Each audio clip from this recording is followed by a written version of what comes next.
오늘 수요 예배 오신 여러분들을 환영합니다. 제가 환영의 뜻으로 또 꽃을 준비했습니다. 예, 하나님 만드신 꽃이 워낙 많으니까 그리고 참 아름답게 만드셨습니다. 예, 이제 12개 강의 중에 오늘은 이제 그랜드 캐년의 비밀인데요. 창세기 6장 13절 말씀 함께 읽으시겠습니다. 시작.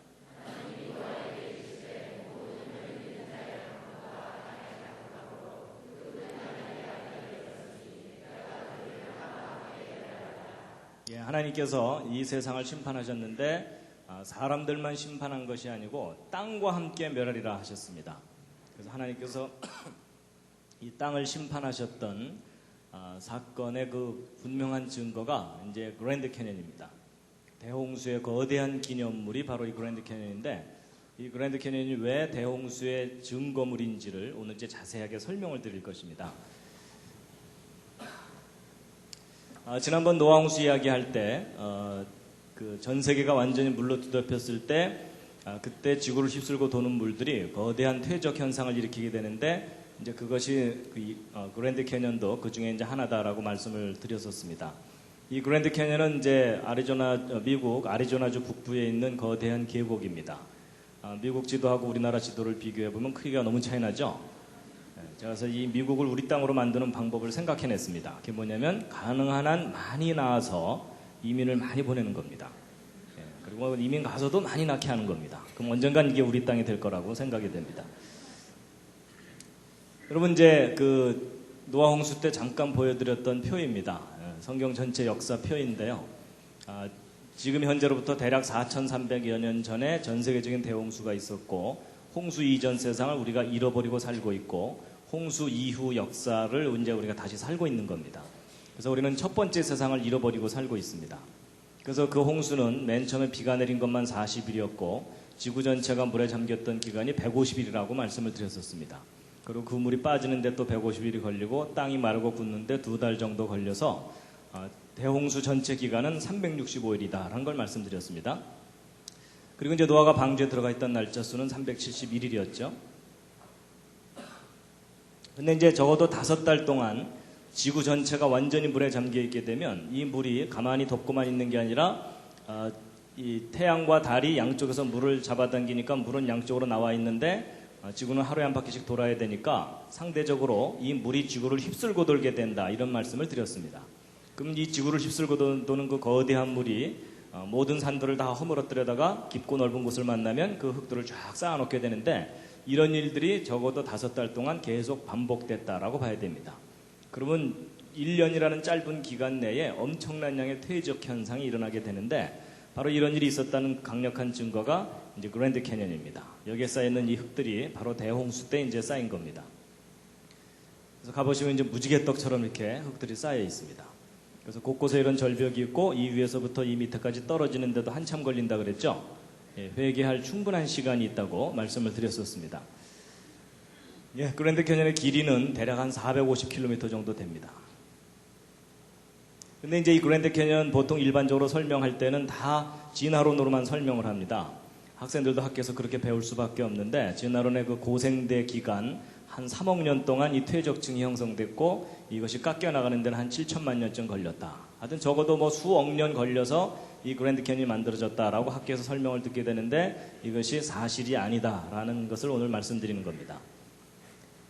그랜드 캐년 가보신 분들도 있겠지만 안 가보신 분들을 위해서 그랜드 캐년 구경을 좀 하겠습니다. 이제 일단 구경하기 전에요, 성경 말씀 한 곳을, 관련된 말씀을 보실 텐데요. 여호수아 4장 6절에 있는 말씀인데 함께 한번 읽으시겠습니다. 시작.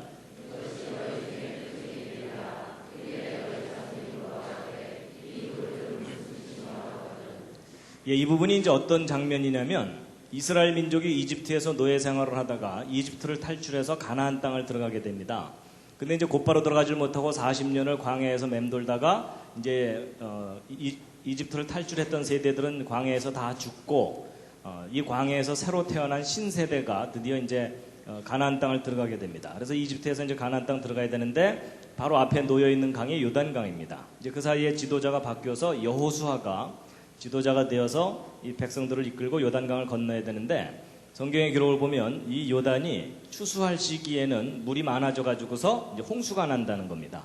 그래서 일반 사람들이 건너가지 못하는데 한두 명도 아니고 적어도 100만 명이 넘는 사람들이 요단강을 건너가야 되는 상황입니다. 근데 이제 하나님께서 그때 기적을 베푸셨죠. 그래서 이 흐르던 요단 강물이 갑자기 뚝 끊기면서 흘러내려오던 물들은 그 위로 쫙 쌓이고, 그리고 그 끊긴 곳에서부터 마른 땅이 드러나가지고 이스라엘 민족이 무사히 그 요단강을 건너갔다, 이런 기록이 나옵니다. 믿으십니까? 예, 표정을 봐서 별로 안 믿으시는 것 같습니다. 근데 이제 제가 이제 그 기적을 말씀드리려는 게 아니고, 온 이스라엘 백성이 마른 땅으로 이제 요단강을 건너갔는데, 건너가고 나서 여호수아 장군이 이제 명령을 내립니다. 백성들에게. 그래서 무슨 명령을 내리냐면, 요단강 바닥에 있던 돌 12개를 꺼내 갖고 나와라. 그래서 바깥에다 이렇게 쌓아놔라. 그리고 바깥에 있는 12돌을 요단강 중앙에다가 옮겨놔라. 그러니까 바꿔치기를 한 거죠. 그 다음에 이제 바깥에 쌓아놓은 이 돌들에 대해서 이제 여호수아가 이제 한 말이 이제 바로 여호수아 4장 6절 7절 말씀인데, 다시 한번 읽으시겠습니다. 시작. 이것이 너희 중에 표징이 되리라. 후일에 너희 자손이 물어 가로되 이 돌들은 무슨 뜻이뇨 하거든 그들에게 이르기를 곧 언약궤가 요단을 건널 때에 요단물이 끊어졌으므로 이 돌들이 이스라엘 자손에게 영영한 기념이 되리라 하라. 예, 요약하면 이제 무슨 얘기냐면, 후손들이 이 돌 이거 왜 쌓아놨어요 하고 물어보면 뭐라고 대답하라고요? 그때 우리가 힘이 좀 남았단다, 이러면 이게 아니고 하나님이 기적을 베푸신, 그러니까 하나님이 하신 일에 대한 증거다라고 가르쳐 주라는 얘기입니다. 그렇죠? 근데 제가 이제 오늘 이 말씀을 드리는 이유가, 제가 이 말씀을 패러디를 했습니다. 그래서 이제 다음 말씀은 성경 말씀이 아니고요, 제가 인용한 말씀입니다. 예. 함께 한번 읽으시겠습니다. 시작. 후일에 너희 자손이 물어 가로되 이 큰 계곡은 무슨 뜻이뇨 하거든 뭐라고 대답하셔야 된다고요? 예, 이게 노아 홍수의 증거란다 라고 대답을 해주셔야 된다는 거예요. 근데 문제는 이제 그러고 나서 알아들으면 괜찮은데, 근데 그게 왜 그래요 하고도 따지잖아요. 그렇죠? 근데 그때는 뭐라고 대답하셔야 돼요? 예, 지금 이제 아무것도 모르시죠? 그렇죠? 그래서 오늘 제가 이제 알려드리려는 겁니다. 예, 자세하게 물어볼 때 왜 이게 노아의 홍수의 증거인지에 대해서. 그랜드 캐니언 이제 잠깐 보시겠습니다. 이 계곡이 길게 이렇게 쭉 뻗어 있는데요. 겨울이고요. 가을입니다. 아무래도 한번 가봐야 되겠죠? 예. 가기 전에 한번 둘러보시겠습니다. 어마어마한 계곡이 쫙 펼쳐져 있습니다. 정말 가면 감탄이 나올 수밖에 없는. 그리고 이제 곳곳에 이런 퇴적층들이 쌓여 있고요. 이 그랜드 캐니언은 요 윗부분이 해발 높이가 2,600m입니다. 그러니까 백두산 정도 높이 되는 고원지대입니다. 거기에 이제 깊은 계곡이 푹 파여 있죠. 그리고 이제 이 그랜드 캐니언의 길이는 한 450km 정도 되기 때문에 우리나라 지도하고 비교해 놓으면 남한만한 크기의 계곡입니다. 어마어마합니다. 그래서 이제 보시면 여기 사람 여기 보이십니까? 예. 그리고 절벽이 이렇게 있고 또 요 밑에 계곡 밑으로 내려가는 길이 이렇게 있고요. 예. 그래서 여기서 아무리 소리쳐봤자 저쪽에서 들리지도 않습니다. 예, 멋있죠? 나중에 구경 가셨을 때 기념사진 찍을 장소 미리 알려드리는 겁니다. 근데 여기서 사진 찍을 때 좀 더 뒤로, 좀 더 뒤로 이러시면 안 됩니다.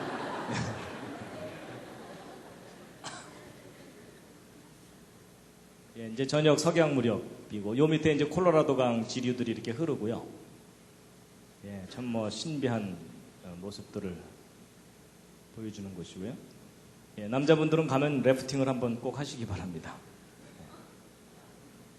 그리고 이제 폭포들도 있고 옛날 요새터도 있고, 예, 그리고 이제 북쪽에는 이 포엘 호수라는 큰 호수가 이렇게 있습니다.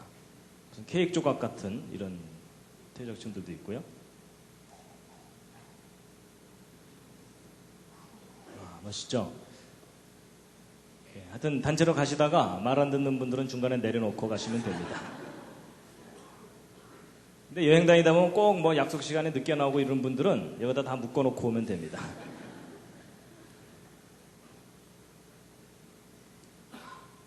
근데 오히려 사진으로 보는 게 더 멋있을 수도 있습니다. 예, 현장에 가서 괜히 구름 잔뜩 끼면 아무것도 못 보고 옵니다.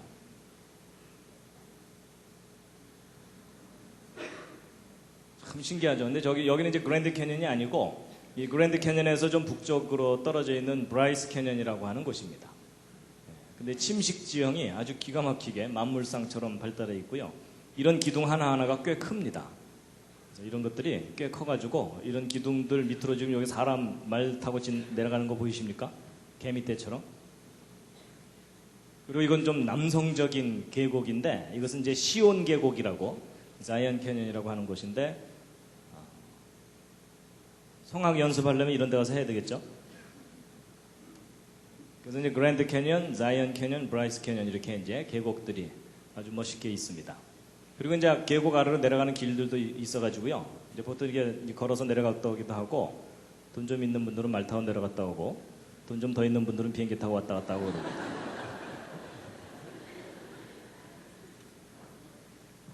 예, 한 번은 가볼 만한 곳입니다.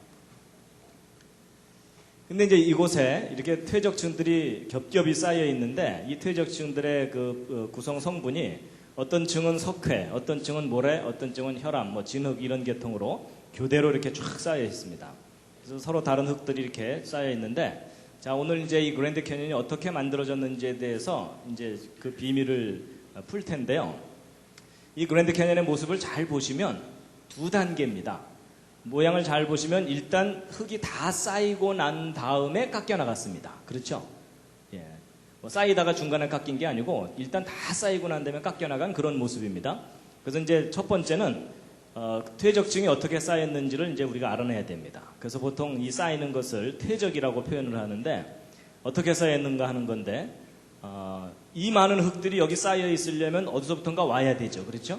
예, 그래서 이 많은 흙들이 어디서부터 왔겠느냐 하는 걸 이제 우리가 풀어야 되고 또 이것이 쌓이는데 얼마나 오래 걸려서 쌓였겠느냐 하는 건데 진화론에서는 막 수억 년 걸려서 쌓였다고 설명을 합니다. 그리고 이제 이런 정도 규모의 흙이 쌓이려면은 큰 바다 밑에서 쌓여야 되거든요. 근데 지금 현재는 백두산 높이만큼 올라와 있죠. 그러니까 이 밑에서 바다 밑에서 쌓였던 그 퇴적지대가 어떻게 백두산 높이까지 올라갔겠느냐 하는 겁니다. 여러분 저게 왜 저렇게 올라갔겠습니까?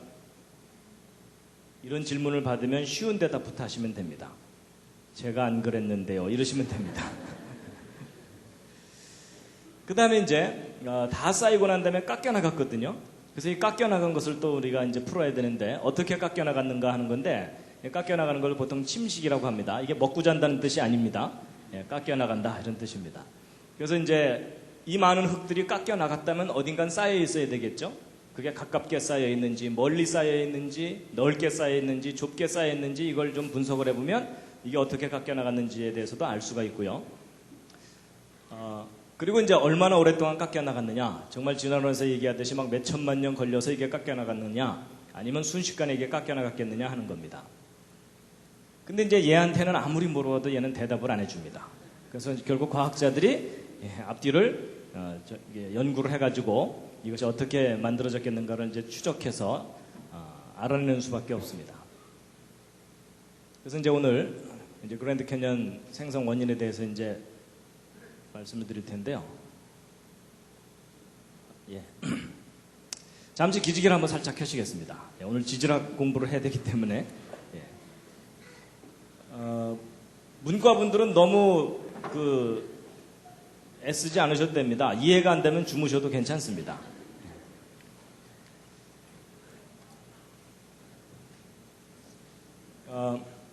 지금 현재 지구상에 있는 이런 수많은 지질학적인 지형물들이 어떻게 만들어졌겠느냐 하는 것에 대해서 크게 두 가지 이론이 있습니다. 하나가 이제 동일과정 이론이고 하나가 격변론이라는 겁니다. 동일과정 이론을 영어로 쓰면 이렇게 깁니다. 시험 안 봅니다. 예. 그리고 이제 격변론 이렇게 있는데 이제 동일과정 이론은 뭐냐면 아주 쉽습니다. 오늘날 비바람에 의해서 산이 깎여나가고 그 깎여나간 흙이나 이런 것들이 강이나 이런 것들에 의해서 실려 내려와 가지고 호수나 바다 밑바닥에 쌓이게 되죠. 이런 일이 과거나 지금이나 미래나 계속돼 왔을 거다라고 보는 관점입니다. 그래서 세워라 내워라 하면서 이 그랜드 캐니언의 퇴적층들이 쌓였을 거다라고 보는 시각인데, 그래서 그랜드 캐니언의 퇴적층들은 오랜 세월 동안 한 층 쌓이고 또 한 층 쌓이고 이런 식으로 계속 쌓여 올라갔다라고 보는 겁니다. 그래서 이 동일 과정 이론은 주로 시간이라는 관점으로 해석하는 겁니다. 그래서 이렇게 많이 쌓이려면 무지 오랜 세월이 걸렸겠구나 이렇게 이제 보는 관점이고요. 그 반대로 격변론은 뭐냐면 성경 창세기에 기록되는 노아의 홍수와 같은 사건으로 설명하는 겁니다. 그래서 이 그랜드 캐니언의 이 퇴적층들은 오랜 세월 동안 서서히 쌓인 게 아니라 대홍수 기간 내에 아주 빠르게 쌓인 거다라고 보는 건데, 예를 들어 이 그랜드 캐니언의 퇴적층이 어떻게 쌓였다고 보냐면, 아마 이제 다음 장면이 좀 생소하실 텐데요. 이 그랜드 캐니언 퇴적층이 지구를 휩쓸고 도는 물들에 의해서 순식간에 한 층, 두 층, 세 층 이렇게 쌓였다는 겁니다. 이런 장면은 좀 생소하시죠? 그죠? 예, 그래서 이제 격변론은 사건으로 설명을 하는 겁니다. 그래서 이제 전 세계를, 전 지구를 뒤덮었던 대홍수 때 이 그랜드 캐니언 퇴적층들이 쌓인 거다라고 보는 관점인데요. 자, 이 그랜드 캐니언이 어떻게 만들어졌는지에 대해서 비밀을 풀려면 관찰을 잘해야 됩니다. 과학적 연구의 제일 첫 번째 단계가 관찰이거든요. 그래서 관찰을 정확하게 하면 비밀을 풀 수가 있습니다. 이 그랜드 캐니언의 퇴적층이 어떻게 쌓였는지 관찰을 해보면 뚜렷한 세 가지 특징이 있습니다. 첫 번째 특징은 뭐냐면 퇴적층이 아주 넓은 범위에 걸쳐서 쌓여 있다는 겁니다. 그리고 두 번째 특징은 뭐냐면 퇴적층 사이의 경계면이 아주 뚜렷하다는 겁니다. 그래서 예를 들면 여기 어두운 부분과 밝은 부분의 경계가 아주 뚜렷하죠. 예, 서서히 변해가지 않고 갑자기 변했어요. 색깔이. 그래서 뚜렷한 경계가 특징이고, 또 세 번째 특징은 뭐냐면 퇴적층들이 아주 평평하게 쌓여 있다는 겁니다. 울퉁불퉁하게 쌓이질 않고. 그러면 이렇게 광범위하고 뚜렷한 경계를 가진 평평한 퇴적층이 형성된 원인이 있겠죠. 이제 그 원인을 우리가 추적해야 되는데, 일단 이 그랜드 캐니언이 있는 지역이 이 부분이거든요. 그러니까 이렇게 넓은 지역에 퇴적층이 쌓이려면 이게 호수나 강 정도 규모가 아니라 큰 바다 밑바닥에서 퇴적층이 형성됐다라고 봐야 됩니다. 그러니까 첫 번째 질문에 대해서는 아주 쉽습니다. 대답이. 근데 이제 두 번째가 이제 뭐냐면, 두 번째는 이 뚜렷한 경계인데요. 어느 정도나 뚜렷하면, 아까는 멀리서 본 사진이지만 이번엔 좀 가까이 가서 보시면요, 이 모래층하고 진흙층하고 경계가 이렇게까지 깨끗하게 경계가 이루어져 있습니다. 마치 칼로 두부를 잘라놓은 것처럼. 그래서 너무나 뚜렷한 경계면을 갖고 있는 것이 참 신기합니다. 그래서요, 이제 이렇게 뚜렷한 경계를 가진 것에 대해서 이제 예를 들면 이제 이런 겁니다.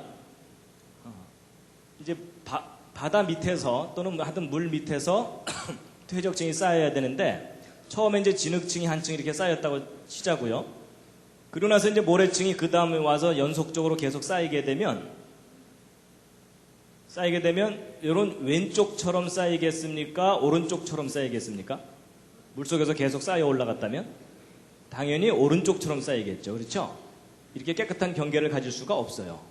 왜냐하면 누군가 이 앞에 서갖고 지금부터 진흙, 반입, 금지 뭐 이러면서 통제하는 사람 없잖아요. 그렇죠? 그러니까 오른쪽처럼 이렇게 서서히 변해가면서 쌓여야 되는데, 그랜드 캐니언은 오른쪽처럼 쌓여있지 않고 왼쪽처럼 쌓여 있습니다. 그렇다면 계속 쌓여 올라간 게 아니라는 얘기입니다.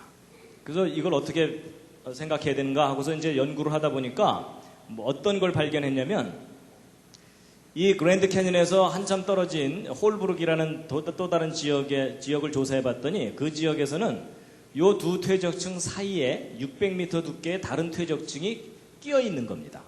그러면 이제 순서상으로 보면은 이 밑에 있는 층 쌓이고, 그 다음 요 층 쌓이고, 그 다음 이 층 쌓인 거겠죠? 근데 여기는 세 층이 이렇게 순서대로 쌓여 있는데 여기는 이 중간층이 없죠. 그럼 이 중간층이 없는 이유는 아마도 물속에서 퇴적되다가 퇴적이 멈춰야만 되거든요. 한동안. 그러려면 물 바깥으로 이게 나오는 수밖에 없겠죠. 그래서 아마도 이쪽 지역은 물 바깥으로 나와 있었는가 보다. 한 1000만 년 기간 동안. 이렇게 해석을 하게 되는 겁니다. 그래서 이제 그림으로 이제 설명을 드리자면 이런 겁니다. 물속에서 첫 번째 층이 쌓였는데 어느 날 이 퇴적층이 그냥 물 바깥으로 솟아 올라와 버린 겁니다. 그러고 나서 이제 세월 지나가는 겁니다. 그리고 주변 환경 바뀌죠. 그리고 나서 다시 이게 가라앉았어요. 가라앉은 다음에 다시 와서 이제 새로운 퇴적층이 쌓이면은 이렇게 뚜렷한 경계가 형성될 수가 있겠죠. 그리고 이제 또 다시 올라갔다가 또 세월 지나가고, 예, 그리고 주변의 환경이 또 바뀌고, 그리고 다시 가라앉고, 그리고 또 와서 또 새로운 퇴적층이 와서 쌓이면 이렇게 뚜렷한 경계가 형성될 수 있겠죠. 그럴듯하시죠. 그런데 저 설명에도 허점이 있습니다. 단점이 있는데 그게 뭐냐면 이렇게 오르락내리락 하면서 쌓이면 이렇게 평행한 경계면을 가질 수가 없어요. 왜냐하면 그랜드 캐니언 퇴적층은 너무나 평평하거든요. 이걸 설명을 못합니다. 이게 오르락내리락 하면서 쌓이면은 이렇게 쌓이게 되지 이렇게 평평하게는 못 쌓입니다. 그 이유가 뭐냐면 보세요. 쌓였어요.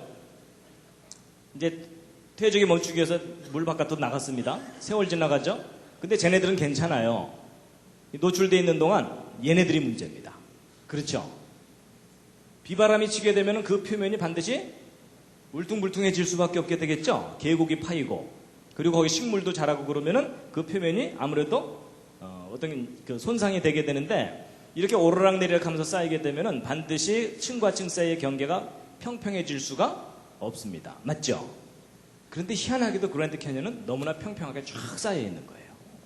그러니까 이게 오르락내리락 하면서 쌓였다는 것도 설명이 안 돼요. 여기까지 이해가 되시죠? 예. 그러면 어떻게 이 그랜드 캐니언은 뚜렷하고 평행한 경계면을 갖고 쌓였느냐, 이제 이걸 풀어야 되는데 오랫동안 저것의 원인을 몰랐었어요. 그러다가 얼마 전부터 이 과학자들이, 이 부분을 연구하던 과학자들이 단서를 발견하기 시작했어요. 그 첫 번째 단서가 뭐냐면, 첫 번째 단서가 물이 흐르면서 퇴적됐다는 단서를 발견한 거예요. 이 퇴적층들이 쌓일 때 물이 흐르면서 쌓인 거라는 거예요. 그 단서가 뭐냐면, 이 그랜드 캐니언의 퇴적층 중에 석회암 퇴적층이 있거든요. 레드 라임스톤이라고 하는. 근데 이 석회암 퇴적층 속에서 여러분 그 오징어 중에 갑오징어 있죠. 갑오징어는 속에 뼈 같은 거 들어있잖아요. 그러니까 오징어 뼈 화석 같은 것들이 이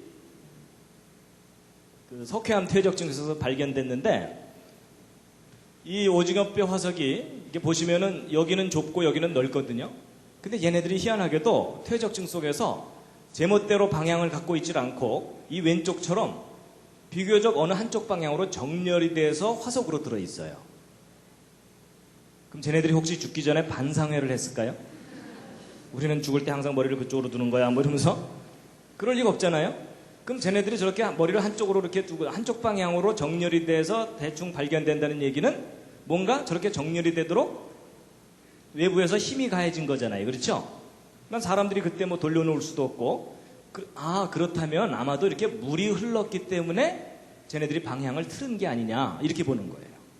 그래서 예를 들면 이제 이렇게 놓여있던 것도 물이 이쪽으로 좀 세게 흐르면 물의 힘 때문에 이렇게 방향이 돌아가게 되죠. 그러면 이 그랜드 캐니언 퇴적층이 물이 흐르면서 쌓인 퇴적층이구나 라는 것을 알게 됐어요. 자, 그 다음에 이제 그 물이 어느 정도 규모로 흘렀겠느냐 하는 건데, 보세요. 어마어마한 규모로 물이 흐른 거예요. 그래서 이 대경류에 의해서 퇴적된 건데, 여러분 이것은 그랜드 캐니언의 퇴적층 중에 한 단면인데요. 여기 빨간 옷을 입은 사람 보이시죠? 근데 지금 여기 돌멩이 큰 거 보이시죠? 바위. 직경 5m, 무게 200톤짜리 바위인데, 이 바위가 원래 이 자리에 있던 바위가 아니고 휩쓸려 와서 쌓인 바위예요.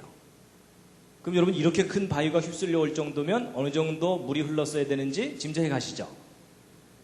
그래서 이게 이제 그랜드 캐니언의 제일 아랫부분 퇴적층 속에서 발견된 건데요. 이런 것들이 집채만한 돌이에요. 자, 보세요. 물이 이렇게 오른쪽으로 흘러갈 때 어떤 돌멩이를 움직이려면 상당히 빠른 물이 흘러야 됩니다. 그래서 이 돌을 이게 움직이게 되는데, 근데 이거보다 더 큰 돌을 움직이려면 더 센 물이 필요해요. 맞죠? 그런데 이따만한 돌이 움직이려면 이따만한 물이 흘러야 됩니다. 너무 이해가 쉬우시죠? 그렇죠?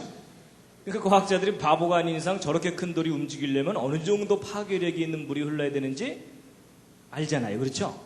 그렇다면 이렇게 큰 돌들이 그랜드 캐니언 퇴적층 속에 푹푹 박혀 있다는 얘기는 어마어마한 규모의 물이 흐르면서 퇴적이 됐다는 것을 증명해 주는 겁니다. 그러니까 이런 큰 돌들이 막 그랜드 캐니언 속에 들어있으니까 거대한 물이 흐르면서 퇴적층이 형성된 거예요. 그러니까 절대로 오랜 세월 동안 서서히 쌓인 게 아니에요. 여러분, 물이 아무리 많이 흘러도 흐르는 속도가 느리면은 이 돌 못 굴리는 거 아시죠? 그리고 물이 아무리 빨리 흘러도 물의 양이 작으면 이 돌 못 굴리죠? 그러니까 어마어마한 규모의 물이 흐르면서 퇴적층이 형성된 겁니다. 자, 그런데 이제 그런 어마어마한 규모의 물이 어느 정도 범위에 걸쳐서 흘렀겠느냐 하는 겁니다. 그러니까 미국 땅 고지역만 일부만 흘렀겠느냐, 아니면 전 지구를 뒤덮는 홍수가 있었겠느냐 하는 건데, 전 지구적인 규모의 퇴적이 일어났다는 강력한 증거가 있습니다. 그게 뭐냐면, 여러분 지금 현재 지구 곳곳에 화산들이 터지면서 화산 속에서 쏟아져 나오는 이 용암이나 이런 것들이 굳어져서 형성된 암석을 화성암이라고 합니다. 이게 화성에서 가져온 암석이다 그 뜻이 아닙니다. 그 다음에 이 강 주변에 모래들이 와서 쌓여갖고 굳어진 암석을 뭐라 그럴까요? 이걸 퇴적암이라고 그럽니다. 이제 이렇게. 근데 이제 제가 퀴즈를 하나 드리겠습니다. 어차피 서로 정답을 모르니까 우기셔도 됩니다. 여러분 지금 현재 지구 전체 통계를 내보면 화성암이 지구 표면을 덮어가는 속도하고 퇴적암이 지구 표면을 덮어가는 속도를 비교해보면 어느 쪽이 빠를까요? 옆에 있는 분과 한번 상의해 보시기 바랍니다. 어차피 모르니까 우기셔도 됩니다. 근데 이 부분이 상당히 중요한 겁니다. 어느 쪽이 훨씬 더 빠르냐면요. 정답은 화성암 쪽이 훨씬 빠릅니다. 그러니까 화산활동에 의해서 터져나온 것들이 지구 표면을 덮어가는 속도가 훨씬 빨라요. 압도적으로 빨라요. 그럼 여러분 저런 식으로 해서 지금까지 세월이 흘러왔다면 지금 현재 지구 표면에는 어떤 암석이 더 많이 덮고 있어야 될까요? 당연히 화성암이 절반 이상을 덮고 있어야 돼요. 맞죠? 저런 추세로 계속돼 왔다면. 그러니까 이제 보세요. 지금 현재 지구를 조사해 보면요. 지각 내부, 그러니까 지각 내부 속은요. 화성암이 95%로서 압도적으로 많아요. 그러니까 지구 속도 이럴진데 거기다가 화산활동에 의해서 화성암이 지구 표면을 덮는 속도가 훨씬 빠른다는 추세로 본다면은 지금 현재 지구 표면도 화성암이 압도적으로 많아야 되겠죠. 근데 놀라운 사실은 지금 현재 지구 표면을 조사해 보면 지표면은 70%가 퇴적암입니다. 화성암은 30%밖에 안 돼요. 근데 지금 현재 어느 쪽 방향으로 진행되고 있냐면은 화산활동에 의해서 이 화성암이 퇴적암을 점점 점령해가는 쪽으로 진행되고 있죠. 그럼 여러분 시간이 갈수록 오른쪽으로 간다는 얘기는 시간을 거꾸로 돌리면 과거에는 어떤 상태가 있었다는 뜻일까요? 과거에는 지구 전체가 완전히 퇴적층으로 덮였던 때가 있었다는 얘기입니다. 저게 무슨 사건일까요? 저게 바로 노아의 홍수 사건입니다. 이것은 지구 전체에 걸친 통계 자료이기 때문에 아주 강력한 증거입니다. 그러니까 전 지구가 완전히 물로 뒤덮였던 대홍수가 있었다는 강력한 증거입니다. 그리고 홍수 이후에 다시 이 화성암이 자기의 위세를 회복해가고 있는 중에 우리가 지금 살고 있는 겁니다. 그래서 여러분 지구 전체가 완전히 물로 뒤덮였던 대홍수가 있었다는 성경의 기록을 좀 믿어주시면 감사하겠습니다. 그래서 여러분 과학적인 증거들은 성경이 옳다는 것을 강력하게 뒷받침하고 있습니다. 자, 그런데 이제 보세요. 그랜드 캐니언의 퇴적층이 쌓이는 것은 아무도 못 봤죠? 혹시 보신 분 계십니까? 이럴 때 손 드는 분이 계시면 잘 돌봐드려야 된다 그랬죠? 예. 여러분 그랜드 캐니언의 퇴적층이 쌓이는 것은 아무도 직접 못 봤지만 그랜드 캐니언의 퇴적층과 똑같은 퇴적층이 쌓이는 현상을 지금도 곳곳에서 관찰할 수가 있어요. 그래서 그 대표적인 예가 1980년 5월 18일 날 터진 미국 워싱턴주의 세인트 헬렌 산인데요. 여러분 1980년 5월 18일이면 무슨 날이죠?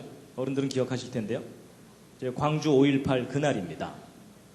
그날 뭐 시차는 좀 있으니까는 시간은 차이가 나겠지만은 같은 날 미국 워싱턴주에 있는 세인트 헬렌 산으로 화산이 뻥 터졌습니다. 그래서 이게 터질 당시의 모습이고 폭발 전의 모습인데요. 이 세인트 헬렌사는 참 아름다운 산봉우리가 있는 그런 산이고, 그 다음에 아주 맑은 호수가 있고 산림이 울창하기 때문에 1급 휴양지였었습니다, 여기가. 근데 이 화산이 뻥 터졌어요. 그래서 멀리 있는 도시에서 바라본 화산 폭발 장면입니다. 화산 폭발 후의 모습입니다. 산봉우리가 그냥 통째로 다 무너져 내려버렸어요.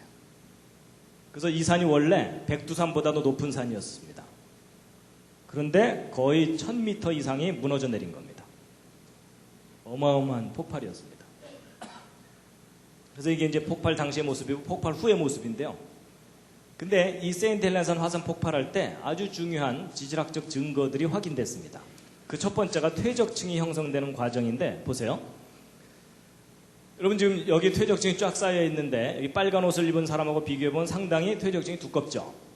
여러분 보통 지금 현재 진화론적 관점의 지질학에서는 퇴적층을 해석할 때 평균적으로 30cm 정도 쌓이려면 5000년쯤 걸린다. 대략 그 정도 해석합니다. 그럼 여러분 제가 하나 파묻히려면 몇만 년 걸리는 겁니다. 그러니까 여기 있는 이 퇴적층이 쌓이려면 이건 몇 년 걸렸다고 해야 됩니까? 우기기 나름입니다. 일단 기본적으로 몇십만 년은 될 거고, 그 다음에 B층과 C층 사이가 색깔이 전혀 다르죠. 그러니까 이 B층 사이고 이 중간에 얼마만큼 세월이 지났는지는 또 우기기 나름이에요. 그렇죠?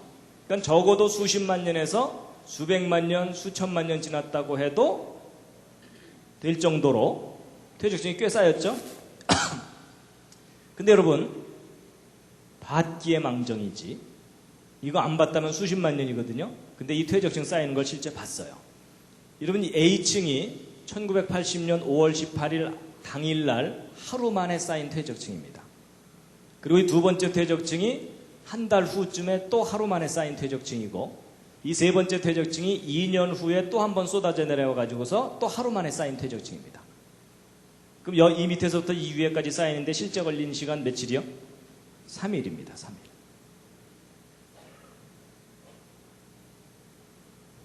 여러분, 대개 보고 온 사람하고 안 보고 온 사람하고 둘이 싸우면 누가 이깁니까? 대개 안 보고 온 사람들이 이기죠? 근데 여러분, 누가 이기느냐가 중요한 게 아니라 어느 게 사실이냐가 중요합니다. 맞죠? 이건 안 보면 수십만 년인데 받기의 망정이지. 그렇죠? 3일이에요. 3일. 여러분, 퇴적층이 얼마나 빠르게 형성되는지를 실제 본 건데요. 근데 이제 여러분 중에 또 머리가 빨리 돌아가시는 분들은 무슨 생각을 하냐면, 야, 이게 뭐 왕창 쌓인 것하고 오랜 세월 동안 서서히 쌓인 것하고는 모양새가 다르지 않겠느냐. 아무래도 왕창 쌓이면은 막 뒤섞여서 쌓일 테니까 그 속에 아무런 무늬가 없을 거고, 오랜 세월 동안 겹겹이 쌓이면은 층층이 무슨 세월의 흔적이 있을 거다. 그런 생각 드시죠? 근데 여러분, 특히 두 번째 퇴적층 보세요. 이게 하루 만에 쌓인 퇴적층인데, 이 하루 만에 쌓인 퇴적층 단면을 보면은요, 마치 오랜 세월 동안 쌓인 것 같은 층 무늬가 있어요. 자세히 다가가보면 이런 식으로까지 세밀한 층들이 형성되어 있습니다. 근데 이게 하루 만에 왕창 쌓인 거예요. 그것도 화산이 폭발하면서 쏟아져 내려온 것들이 시속 60km 속도로 휩쓸고 내려가면서 쌓은 거예요. 그럼 여러분 생각해보세요. 막 휩쓸려 내려가면 그 안에서도 뒤섞일 거 아니에요? 뒤섞여서 쌓일 것 같은데 희한하게도 휩쓸려 내려가면서 쌓였는데 저렇게 층무늬가 생겼어요. 희한하죠? 그래서 야, 어떻게 저렇게 층무늬가 생기는가에 대해서 실험을 했어요. 그런데 그 비밀이 풀렸어요. 뭐냐면, 지금 전 세계 곳곳에 이렇게 쌓여있는 이 줄무늬 퇴적층들의 비밀이 있습니다. 그게 뭐냐면, 이제 이게 아주 재밌는 실험인데요. 고운 모래하고 굵은 모래 두 개를 뒤섞었어요. 뒤섞은 다음에 이 비커에다 넣고 깔때기를 통해서 쭉 흘려내리면 여기에 쌓이게 되거든요. 근데 생각해 보세요. 여기도 섞여 있죠. 흘러내리면서도 섞이죠. 이 밑에 떨어지면서도 뒤섞이죠. 그러면 우리가 생각하기에 이 밑에 쌓이는 흙은 막 뒤섞여서 쌓일 것 같은 생각이 드시죠. 근데 놀랍게도 이렇게 떨어져 내리면서 쌓이는데 이렇게 쌓여요. 이게 삼겹살의 비밀입니다. 그래서 야 어떻게 저렇게 쌓이는가? 제가 사진으로만 보여드리면 또 이 트릭을 쓴다 그러실까봐 실제 쌓이는 모습을 보여드릴게요. 자, 보세요. 잠이 확 깨실 겁니다.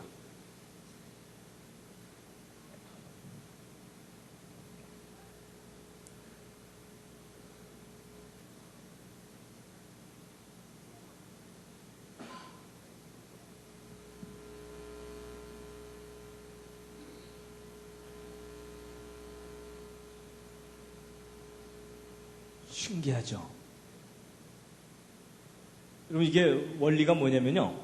이 검은색이 굵은 모래라 그랬죠? 굵은 모래가 어느 정도 쌓이다 보면 쭉 미끄러져 내려요. 가는 모래는 남고. 그래서 이게 층이 생겨요.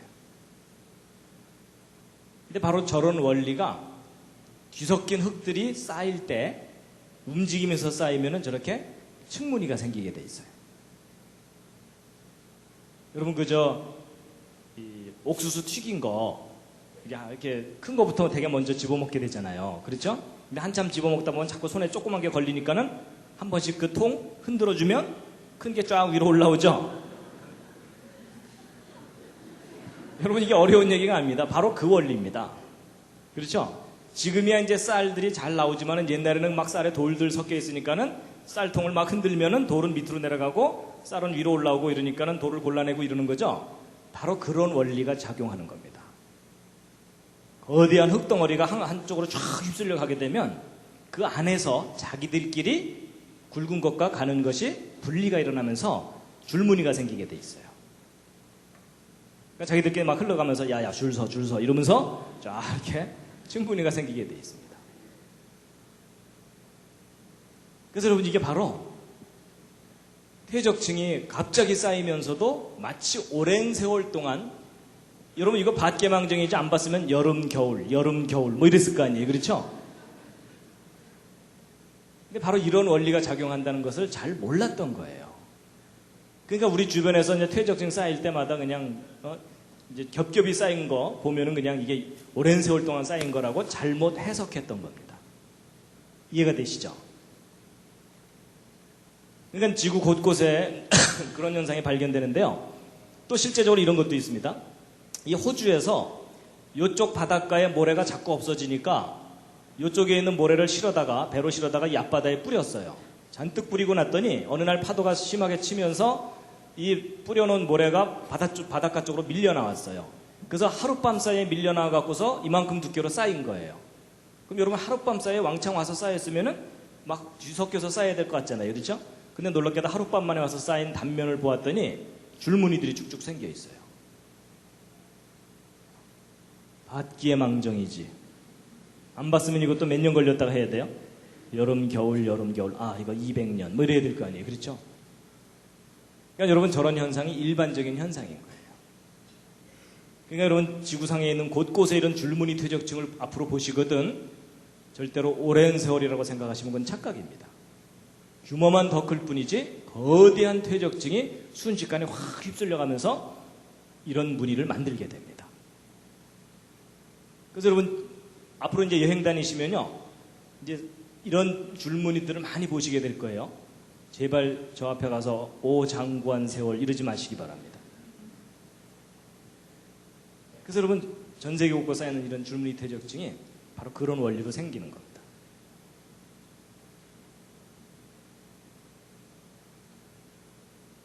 자, 잠시 기지개 한번 쫙 켜시고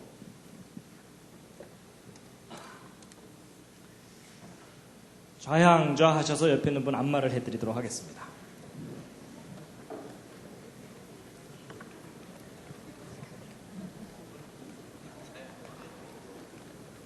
늘 그렇듯이 옆에 앉은 분이 오케이 할 때까지입니다.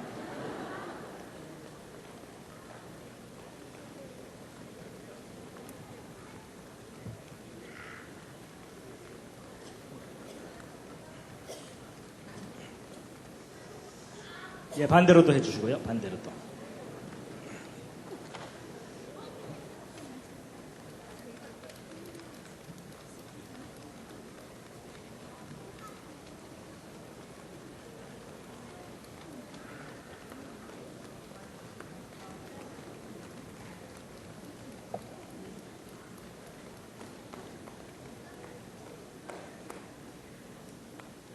예.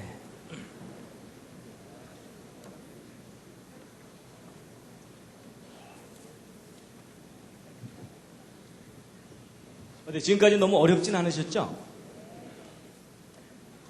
대답이 신통치 않으신 걸 보아서 저게 내 인생과 무슨 상관이냐 뭐 거의 그러시면서 이제 들으시는 것 같습니다. 자, 그다음에 이제 오늘의 가장 중요한 부분을 이제 알려드릴 텐데요. 그렇다면 이 그랜드 캐니언의 이 퇴적층이 그렇게 대규모로 평평하게 쌓인 것의 원리가 뭐냐 하는 거거든요. 어떻게 대홍수 기간 동안에 단기간 내에 그렇게 많은 퇴적층이 순식간에 이렇게 쫙 쌓여 올라갈 수 있겠느냐 하는 건데 그 원리를 알게 됐어요.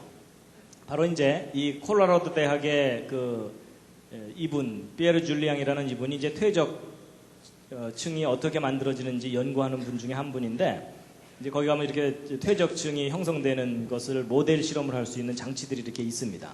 그래서 이제 퇴적 실험을 했는데요. 원리가 이런 겁니다. 이 부분이 제일 중요합니다.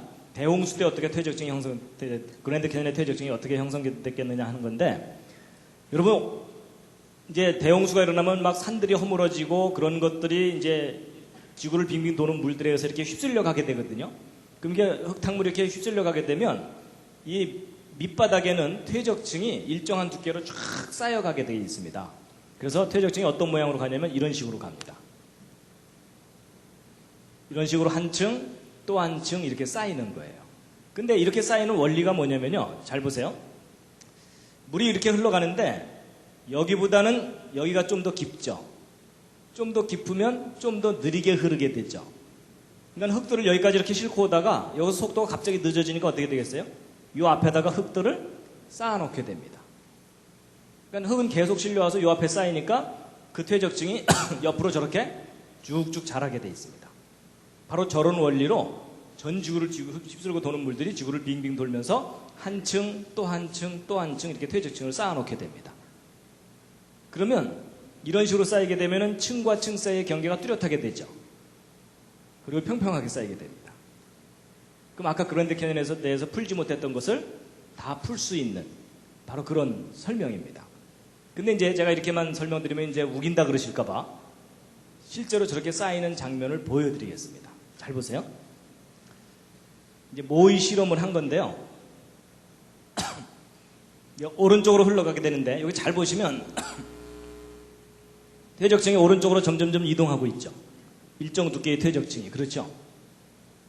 그럼 이 물이 하루 종일 흐르게 되면은 이 퇴적층은 하루 종일 앞으로 갑니다. 그럼 일정 두께의 퇴적층이 뭐 몇 킬로미터, 몇십 킬로미터도 쫙 쌓이게 돼요. 신기하죠? 저럴 줄 모르셨죠? 대홍수가 일어나면 저런 현상이 반드시 나타납니다.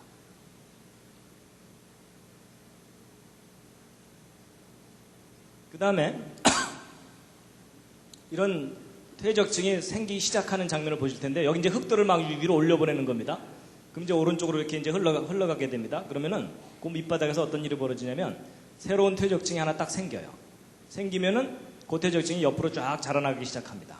그럼 이 물이 계속 흐르는 이 한 층은 옆으로 계속 가게 돼 있어요. 이렇게 한 층 한 층 쌓이는 겁니다. 그래서 실제로 이제 대홍수가 일어났을 때 물 밑에서는 이제 어떤 일이 벌어지는지에 대해서 이제 보시면요. 오른쪽으로 이제 물이 흘러가는 겁니다. 흘러가게 되면 여기는 좀 쌓이고 여기는 막 깎아냅니다. 이제 산들을 허물어뜨리는 거죠. 이런 깎은 흙들을 또 싣고 가다가 또 여기는 쌓아놓고 그리고 또 이제 한동안 이 평평하면은 계속 싣고만 갑니다. 물이 흐르는 속도가 있으니까. 그래서 쭉 싣고 가다가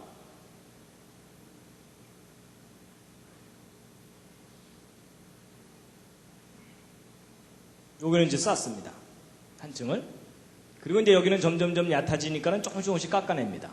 어떤 부분은 깎아내고 어떤 부분은 쌓고 뭐 이런 일들이 벌어지는 겁니다. 그래서 여기는 또 쌓고 여기는 또 막 깎아내고. 그러니까 대홍수 때 물속에서 어떤 일이 벌어지는지 대충 이제 상상이 가시죠. 그러니까 거대한 산들을 허물어뜨려다가 그걸 쫙 싣고 가다가 평평한 곳을 만나면 거기다 쫙 한 층을 쌓아놓고 또 쌓아놓고.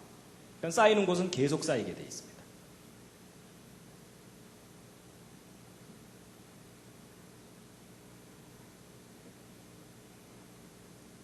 그래서 이제 이런 식으로 퇴적층이 형성되는 겁니다.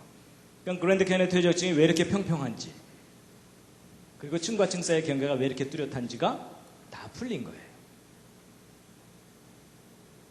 그러니까 전지구를 뒤덮은 대홍수가 분명히 있었던 겁니다.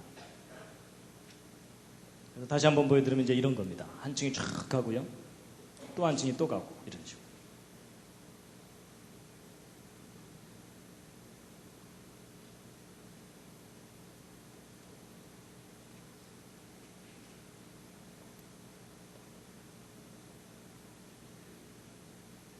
이제 설명을 듣고 나니까는 그렇게 보이죠? 이제 세뇌당하신 겁니다. 그러니까 여러분 예전에는 이 모든 것들을 성경적인 관점으로 설명한다는 것이 엄두가 안 나는 일이었습니다. 몰랐으니까. 근데 이제 과학자들 중에 좀 끈질긴 사람들이 있습니다. 성경에 써 있다면 이건 사실이다 하고서 끈질기게 연구하던 분들이 저런 증거들을 이제 확인하고 발견하고 그래서 성경적인 관점으로 모든 것들을 다시 정리하기 시작했습니다. 할 일 없는 과학자들이 좀 있습니다. 그런 것들을 열심히 하고 있는. 그리고요, 처음부터 평평하지 않을 수도 있죠, 밑바닥이. 근데 이것도 문제가 안 됩니다. 이렇게 움푹 패인 곳은 금방 메꿔집니다. 왜냐하면 여러분 여기보다는 여기가 좀 더 깊죠. 좀 더 깊으면 좀 더 느리게 흐르죠. 좀 더 느리게 흐르면 좀 더 많이 쌓이게 되겠죠. 바로 그 원리입니다. 그래서 쫙 쌓여가다가 이 부분에서 좀 더 느리게 흐르면서 좀 더 많이 쌓입니다. 바로 이런 식으로 해가지고 한 번이나 또는 두 번 정도만 지나가고 나면 그 움푹 패인 것이 거의 평평해져 버립니다. 그러면 그 다음부터는 무지개떡입니다. 그렇죠? 예. 그리고 이 똑 튀어나온 부분도 역시 똑같은 원리로 여기보다는 여기가 좀 얕죠? 좀 얕으니까 좀 더 빨리 흐르죠? 좀 더 빨리 흐르면 좀 덜 쌓입니다. 그래서 여기도 역시 한두 번만 지나가고 나면은 또 다시 평평해집니다. 그러면 계속 평평하게 퇴적층이 쌓이게 돼 있어요.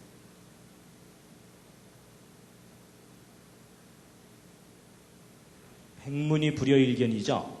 여러분 제가 이거를 이렇게 그림으로 설명드리지 않고 말로만 하면요, 여러분 20분만 지나면 다 혼수 상태입니다. 그렇죠?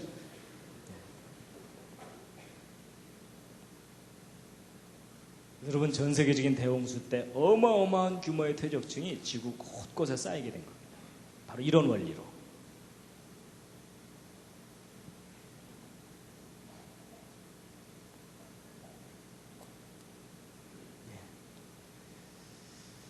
그 다음에 이제 가장 중요한 메인 테마는 말씀을 드린 거고요. 이제 제일 중요한 주제는 말씀드렸고, 지금부터 이제 보너스인데요. 어떤 게 있냐면, 여러분 안 믿어지시겠지만, 천지 창조 때 퇴적된 퇴적층도 발견했어요. 이건 또 무슨 황당한 얘기냐? 여러분 보세요. 진화론에서는 소위 그 고생대라는 시절이 있었는데, 고생대의 초기가 캄브리아기입니다. 그리고 이제 이 고생대 초기 캄브리아기 밑에는 선캄브리아기라 그래서 캄브리아기 이전 시대다라고 하거든요. 그래서 이제 캄브리아기 이후로 뭐 이런 이제 그 세밀하게 이렇게 길을 나눠놨는데, 이 선캄브리아기와 캄브리아기의 경계가 있어요. 근데 이 경계가 이제 아주 중요한 의미를 갖고 있습니다.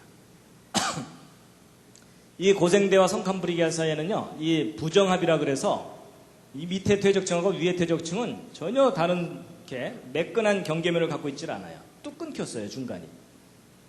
근데 이제 진화론에서는 이 고생대 때부터 화석들이 발견되거든요. 고생대 이전 퇴적층 속에서는 화석이 발견되질 않습니다. 그래서 캄브리아기 이 밑에 퇴적층에서는 이제 화석이 발견되지 않는데, 이 그랜드 캐년도 역시 이 고생대 퇴적층과 선캄브리아기 암석들이 있거든요. 그런데 바로 이 선캄브리아기 암석 중에 이 퇴적층들이 있는데, 그 퇴적층이 천지 창조 때 퇴적된 퇴적층이라고 해석이 되고 있습니다. 왜냐하면 바로 이제 그랜드 캐년의 주 퇴적층 밑에 깔려 있는 요 퇴적층인데요. 창세기 1장을 읽어보면 하나님께서 6일 동안 천지 창조하셨다고 돼 있죠. 근데 지난번 노아홍수 이야기할 때 제가 궁창 위의 물과 궁창 아래의 물에 대해서는 비교적 좀 설명을 드렸었습니다. 그렇죠? 근데 창조 셋째 날 하신 일이 뭐냐면 성경 창세기를 보면은 맨 처음에 지구가 완전히 물로 덮여 있었거든요. 그런데 물로 덮여 있던 지구가 물 바깥으로 이제 육지가 대륙이 솟아 올라온 겁니다. 그러면 지구를 덮고 있던 물이 바다 쪽으로 물러가면서 대륙이 솟아 올라오게 되겠죠. 그럼 거대한 물이 대륙을 덮고 있다가 바다 쪽으로 밀려가게 되면은 그냥 밀려가지 않고 이 대륙에 있는 흙들을 많이 실어서 바다 밑에 쌓아놓게 되겠죠. 그러면 천지창조 셋째 날 땅이 드러날 때 퇴적층이 형성되게 되어 있습니다. 맞죠? 물론 이제 하나님께서 다 퍼올리실 수도 있지만 특별히 그렇게 하지 않는 이상은 퇴적층이 형성되게 되어 있습니다. 그러다가 이제 셋째 날 퇴적층이 형성되고 나서 그 이후로 이제 안정되게 있다가 대홍수 때 전 지구에 또 퇴적층이 형성되게 되겠죠. 자, 그럼 이제 퀴즈를 하나 푸셔야 됩니다. 뭐냐면 대홍수 때 퇴적되는 퇴적층과 창조 셋째 날 형성되는 퇴적층 사이에는 큰 차이가 하나 있습니다. 무슨 차이가 있을까요? 옆에 있는 분과 한번 상의해 보시기 바랍니다. 이 창조된 순서를 잘 보시면 거기에 힌트가 있습니다. 어디에는 뭐가 있고 어디에는 뭐가 없습니다. 뭘까요? 화석이요, 화석. 왜냐하면 창조 순서를 잘 보시면 식물이 창조된 것이 셋째 날이기는 한데 그것도 땅이 솟아 올라오고 난 다음에 창조되거든요. 그렇죠? 그러니까 이때 퇴적층 형성될 때는 생명체가 있습니까? 없습니까? 없어요. 그렇죠? 그러니까 이때 형성되는 퇴적층 속에는 화석이 들어있을 리가 없습니다. 근데 대홍수 때 퇴적된 퇴적층 속에는 화석이 잔뜩 들어있겠죠?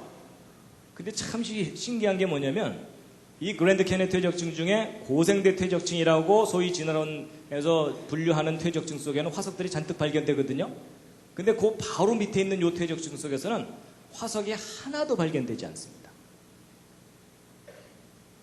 그래서 이 진화론을 주장하는 학자들한테는 저게 미스테리예요. 왜냐하면 여기서는 화석이 하나도 없다가 요 바로 위에 퇴적층에서 화석들이 다다다다닥 하고 와그락을 발견되거든요.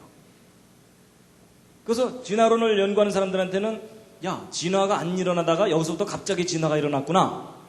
그래가지고 저걸 갖다가 캄브리아의 대폭발 이론, 폭발적으로 진화가 일어났다. 이렇게 설명을 하는 겁니다. 잘 돌봐줘야 되겠죠?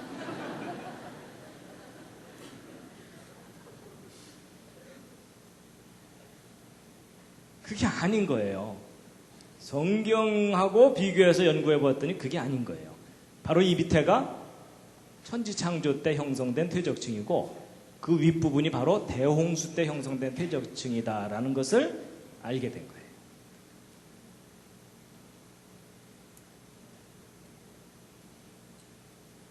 그래서 이제 지금 그랜드 캐니언에 대해서 이제 거의 이제 윤곽이 드러나게 됐습니다. 그동안 이제 미국 지질학, 미국 창조론, 미국 창조과학회에서 이 그랜드 캐니언을 집중적으로 지질학적 관점으로 연구를 했는데 그 결과 이제 대략 어떻게 보고 있냐면 이 그랜드 캐니언의 주 퇴적층이 홍수 전반부, 그러니까 150일 동안 지구 전체가 완전히 물에 잠겨 있을 때 형성된 퇴적층이라고 보고 있고 그 밑에 깔려있는 퇴적층이 바로 이제 천지창조 때 퇴적된 퇴적층이 홍수 초기에 왕창 깎이고 그 후에 다시 이제 퇴적층이 쌓인 거라고 보고 있고요. 그 다음에 이제 자이언 캐년 이쪽에 요 퇴적층을 홍수 후반부 퇴적층이라고 보고 있고, 그다음에 브라이스 캐년이 있는 이쪽 퇴적층이 홍수 이후 퇴적층이라고 보고 있습니다. 그래서 이 그랜드 캐년을 포함하는 이 지역은 홍수 이후까지도 계속 바다 밑에 잠겨서 계속 퇴적이 일어났던 곳이라고 보고 있고요. 그 다음에 이제 지금 현재 미국 대륙이 솟아 올라왔잖아요. 그럼 물속에 들어있던 대륙이 솟아 올라오려면 물이 점점점 얕아지면서 그 위를 흐르는 물의 속도가 빨라지죠. 그러면 거기에 쌓였던 퇴적층이 솟아 올라오는 도중에 많이 깎여나가게 되겠죠.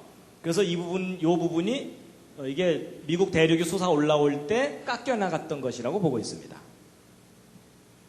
그럼 이제 그랜드 캐니언의 이 계곡은 그럼 그때 솟아 올라올 때 깎인 거냐? 아닙니다. 이 그랜드 캐니언의 계곡은 홍수 이후에 깎인 거라고 보고 있습니다. 대륙이 다 솟아 올라오고 난 다음에.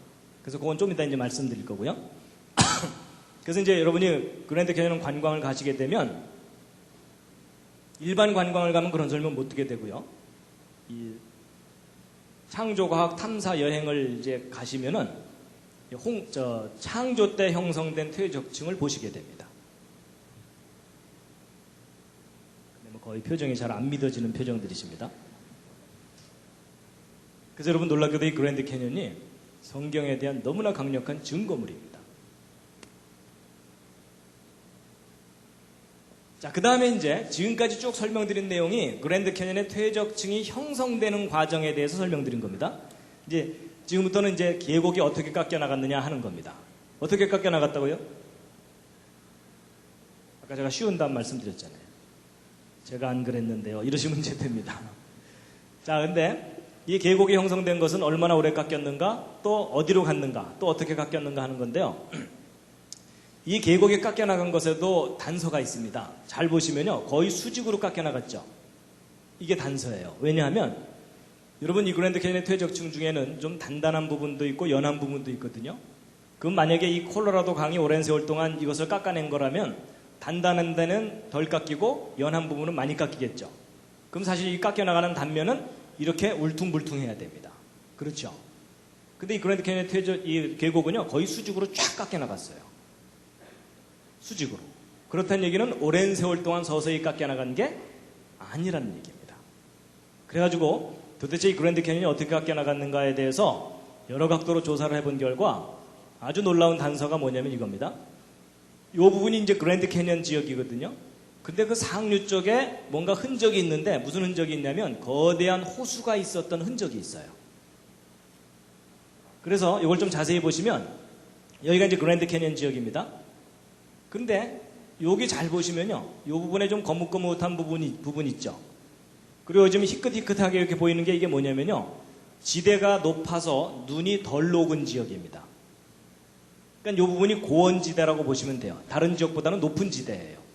근데 높은 지대가 이렇게 연결되어 있었는데 이상하게 계곡이 그 허리를 가르고 지나갔죠. 그럼 이 계곡이 없었다면 원래 이 부분이 높았던 지대였겠죠. 근데 갑자기 그 허리가 중간이 뚝 잘려나간 거예요. 그러면 지금 이 콜로라도 강은 오른쪽 위에서부터 왼쪽 아래쪽으로 흐르거든요. 근데 이 물이 이렇게 흘러야 되는데 여기가 가로막혀 있다면 이 위쪽에 뭐가 형성됐겠습니까? 거대한 호수가 형성되게 돼 있습니다. 그러니까 과거에 이렇게 큰 호수가 있다가 이 호수가 지금은 없어졌죠. 이 호수물이 어느 날 뻥 터지면서 아래쪽으로 갑자기 다 쏟아져 내버린 겁니다. 댐 터지듯이. 그러면서 그랜드 캐니언이 순식간에 깎여 나갔다라고 보고 있습니다. 그 흔적이 아주 분명하게 남아있어요. 그래서 이 그랜드 캐니언 그 위쪽에 이 고원지대가 이렇게 놓여 있었다면 그 위쪽에 실제로 형성되었을 호수를 컴퓨터로 시뮬레이션을 한 겁니다. 근데 이 호수의 크기가 우리나라 지도하고 비교해 놓은 건데 거의 한반도만한 호수입니다. 근데 그 호수가 뻥 터지면서 그랜드 캐니언이 계곡이 순식간에 깎여 나간 겁니다. 그래서 이제 여기 카이바 플래토라고 하는 요 지역이거든요. 카이바 플래토라고 하는 요 부분에 이렇게 놓여 있던 것이 뻥 터진 거라는 거죠. 그래서 이제 실제로 이 댐이 터지거나 이랬을 때 이제 이 파괴력이 상당히 크거든요. 예를 들어 여기 댐에 이렇게 물이 갇혀 있지만 여기가 이만큼 가로막혀 있었다면 엄청난 물이 이렇게 쌓여 있겠죠. 이게 어느 날 뻥 터진다고 생각해 보세요. 이 밑에 엉망됩니다. 그래서 여기 지금 댐을 하나 만들어 놨더니 그 위에 물이 이렇게 고여 있는 거거든요. 호수가 생긴 건데 어느 날 이 댐이 터져버리면은 이 거대한 물이 일로 다 쏟아져 내리는 겁니다. 그럼 이 밑에 큰 계곡이 생기게 됩니다.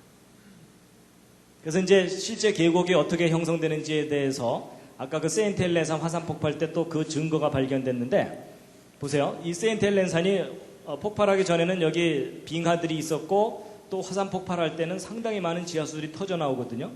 그럼 그렇게 터져 나온 것들이 곳곳으로 막 휩쓸려 진흙죽을 이루면서 휩쓸려 내려갑니다. 그래서 계곡을 가득 메우고 이렇게 진흙들이 흘러내려가거든요. 그래서 여기 보시면 여기 사람 있는데 이 나무 위로 이 진흙탕물이 휩쓸려 간 높이가 있죠. 그러니까 이런 정도로 휩쓸려 내려가면은 그 밑에 있는 퇴적층 지대를 뚫고 지나가면서 계곡을 깎아놓게 됩니다.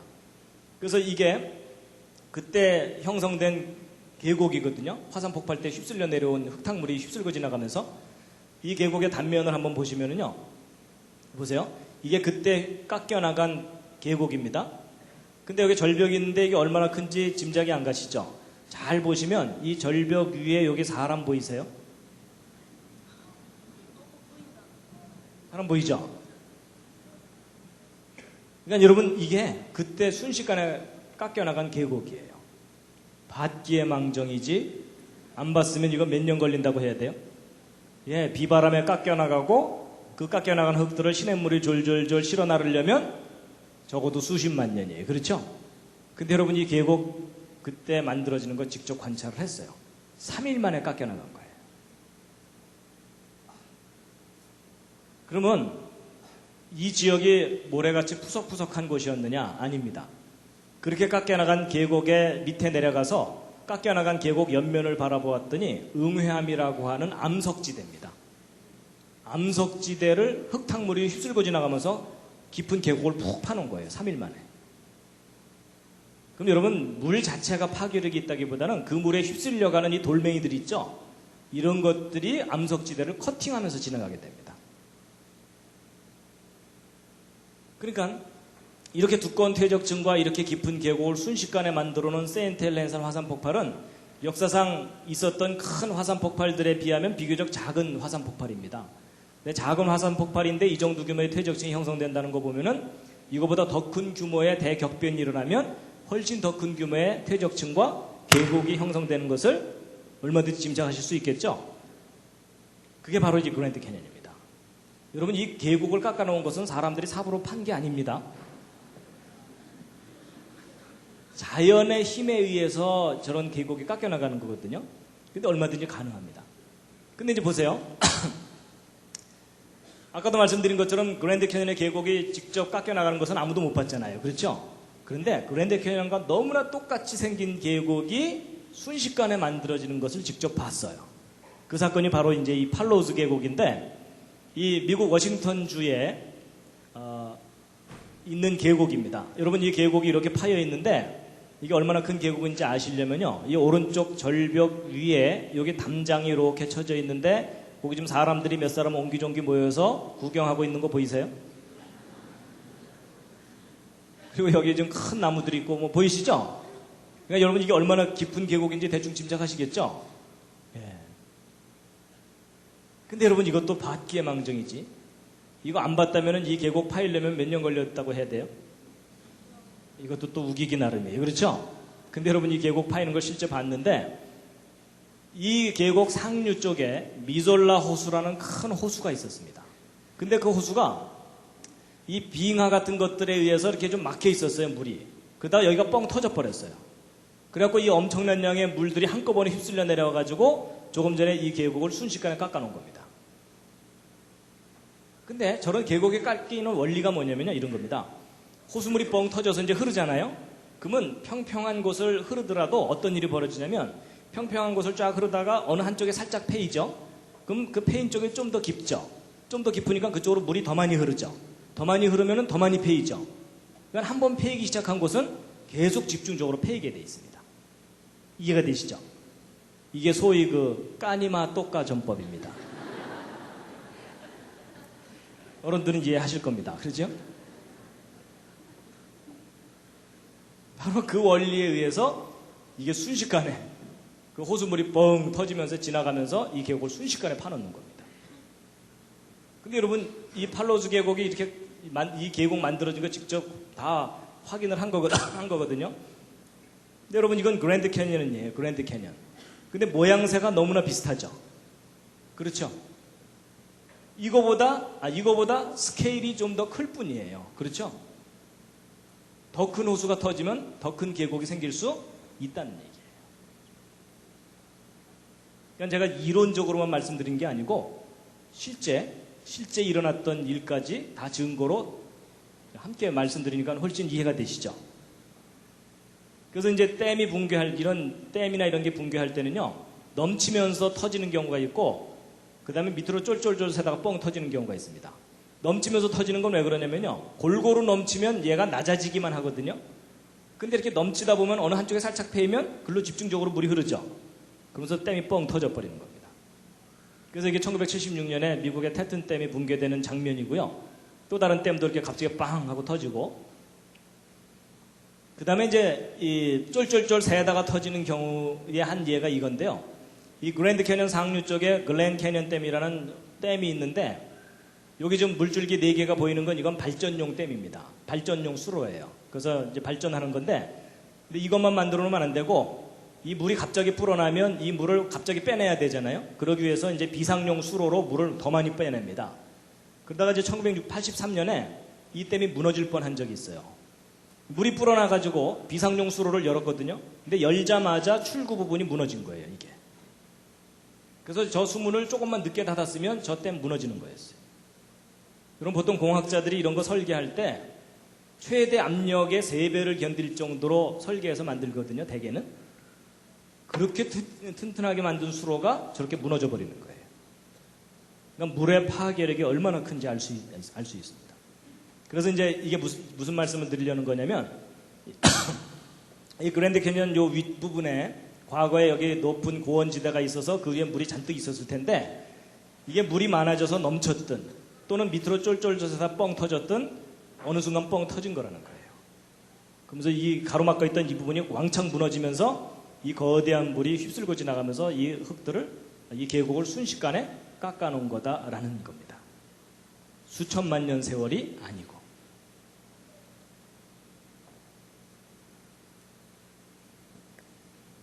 그래서요, 또 하나의 증거가 뭐냐면요, 오랜 세월 동안 서서히 깎여나갔다면은 이 콜로라도 강이 이 흙들을 싣고 갈 수 있는 능력에는 한계가 있기 때문에 오랜 세월 동안 서서히 깎였다면은 그 흙들이 여기 언저리에 많이 쌓여 있어야 되거든요. 근데 희한하게도 이 그랜드 캐니언에서 깎여나간 흙들은요, 이 콜로라도 강 유역에서는 거의 발견되질 않아요. 엄청난 양의 흙이 깎여나갔는데도. 무슨 얘기냐면 이 위에 있는 호수가 뻥 터지면서 태평양까지 그대로 직행으로 그냥 싣고 가버린 거예요. 엄청난 흙탕물을 이루면서. 그래서 여러분, 이 그랜드 캐니언이 과거에 거대한 호수가 뻥 터지면서 거대한 물이 이쪽으로 휩쓸고 지나가면서 계곡을 깎아놓은 거다라고 제가 지금 우기고 있는 겁니다.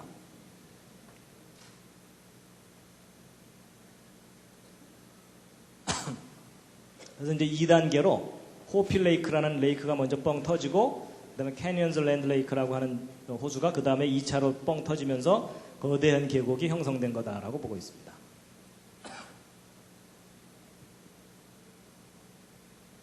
그리고 이제 여기도 보세요. 이거 기념비 계곡인데, 여러분 이런 게 남아있다는 얘기는 여기가 원래 흙으로 가득 메꿔져 있었다는 뜻이겠죠? 근데 이 부분이 지금 흙이 없어졌죠? 만약에 이게 오랜 세월 동안 비바람에 깎여나가고 강에 실려간 거라면 이 흙들을 실어 나르기 위한 이 셋강들이 많이 발달해 있어야 되거든요. 근데 여기엔 그런 흔적이 거의 없어요. 그렇다는 얘기는 이 지역도 거대한 물이 휩쓸고 지나가면서 이 사이를 메꾸고 있던 흙들을 한꺼번에 다 휩쓸어 간 거겠죠? 그럼 그날 밤 얘네들이 얼마나 무서웠겠습니까?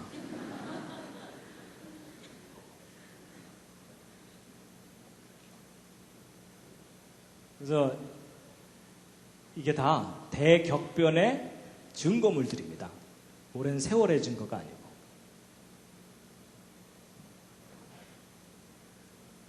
그래서 지구상 곳곳에는요, 대격변이 있었다는 그 흔적들이 곳곳에 이렇게 남아 있습니다. 자, 다시 한번 읽으시겠습니다. 시작. 후일에 너희 자손이 물어 가로되 이 큰 계곡은 무슨 뜻이뇨 하거든 뭐라고 대답하셔야 된다고요? 옆에 있는 분들끼리 서로 좀 얘기 좀 해주시기 바랍니다.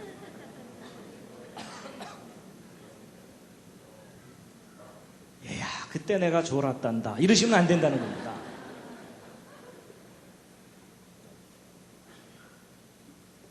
자, 그래서 아까 그 질문들 있죠?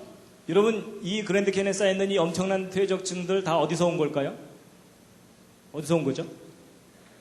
전 지구를 휩쓸었던 대홍수 때 산들이 허물어지면서 쌓인 거라는 겁니다. 그리고 얼마나 오랫동안 쌓였다고요? 3억 년? 그게 아니라 대홍수 기간 동안에. 그렇죠? 그리고 이 거대한 이 흙들은 어떻게 솟아 올라왔죠? 퇴적층이. 이것은 아까 언뜻 설명을 드렸는데 대홍수 이후에 미국 대륙 부분이 솟아 올라온 겁니다.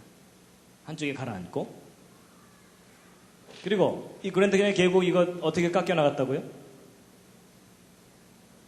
그랜드 캐년 상류 쪽에 큰 호수가 있었는데 그 호수가 뻥 터지면서 이 계곡을 깎아냈다라고 보고 있고, 그 다음에 이제 얼마나 오랫동안 깎았는가는 아까 말씀드린 대로 이제 짧은 기간 내 순식간에 깎여 나간 거고, 이 흙들 다 어디로 갔다고요? 저 태평양까지 다 실려간 거예요. 그래서 여러분 진화론에서 이야기하는 고생대, 중생대, 신생대가 있는데 이 그랜드 캐년의 퇴적층이 고생대 퇴적층이라고 설명되고 있거든요. 근데 만약에 여러분 그랜드 캐년의 퇴적층이 대홍수 1년 기간 동안 퇴적된 거라면은 실제 고생대라는 시절이 있었다는 겁니까? 없었다는 겁니까? 저게 없었다는 얘기입니다. 여러분 이게 다 뻥입니다. 여러분 이 고생대, 중생대, 신생대는 진화론에 의한 가상적인 시대이지 실제 지구의 역사 시대가 아닙니다.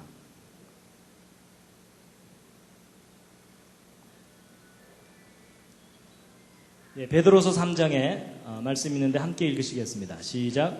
이로 말미암아 그때 세상은 물의 넘침으로 멸망하였으되 이제 하늘과 땅은 그 동일한 말씀으로 불사르기 위하여 간수하신 바 되어 경건치 아니한 사람들의 심판과 멸망의 날까지 보존하여 두신 것이니라.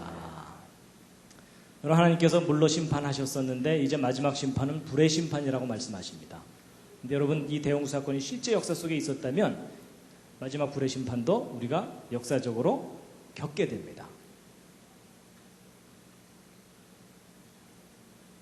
예, 그 대심판을 겪은 곳인데도 참 멋있습니다. 그렇죠? 예. 여러분 이것은 그랜드 캐년 계곡에 피어있는 꽃들입니다. 하나님이 이 세상을 심판하셨었지만 여전히 하나님의 창조의 아름다움이 곳곳에 남아 있습니다. 마지막 꽃다발입니다.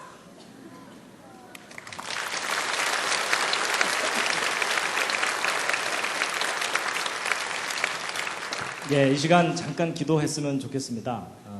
한 가지 기도입니다. 뭐냐면 지금 세상의 학교에서는 진화론만 가르치기 때문에 많은 사람들이 이 진화론 교육으로 인해서 성경을 믿지 못합니다. 여러분 이 진화론 교과서를 바꾸어 주십사고 하나님께 함께 기도했으면 좋겠습니다. 함께 잠깐 기도하신 후에 마치도록 하겠습니다.